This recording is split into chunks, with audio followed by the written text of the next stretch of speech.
The next question I got for the Q&A today is how to hit the ground running with dedicated. And so this goes for step 1 and step 2. What I recommend before your first day of dedicated is to start thinking about an outline of what needs to be accomplished. And so you don't have to have the exact day, the exact time frame at this point, but what you need to do is write down how many practice tests you'd like to take, which practice tests you'd like to take, how many questions you have left to do, which question banks you're going to use. Like basically what I'm saying is allocate the resources you want to tackle so you know what's out there and you know what you need to get done before you even start building the plan and before you start getting overwhelmed about how much needs to get done.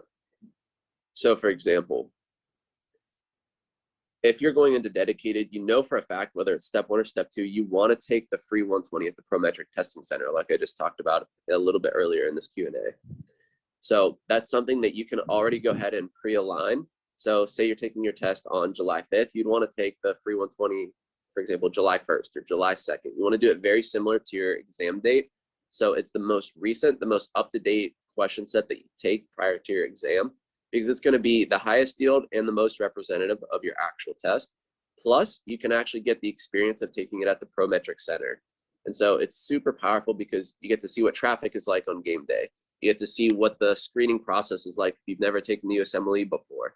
You get to see what the exact day-to-day sequence is going to be, including what snacks, what energy drinks or coffee you bring, what water bottles you bring. Everything you have already thought out and planned out, and that is really, really useful to get yourself in the right mindset. I don't recommend anybody to take their boards without having taken a practice test at a Prometric Center. It's that important. And then also, you just reverse engineer what you need to do with the resources you have allocated. So if you know you need to get another run through of UWorld, you want to be done with your first UWorld run through at least 30 to 45 days before your exam.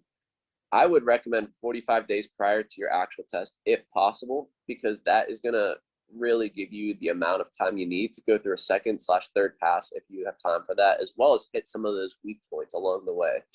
And so if you're not on a super tight time constriction, give yourself 45 days. I think that 30 days is pushing it. It's still doable, but at that point, you might be sacrificing some quality for quantity for slamming in some of the resources in the last minute. So with all things being held equal, if you can do 45 days prior to your actual test, being done with your question bank for the first run through is really useful.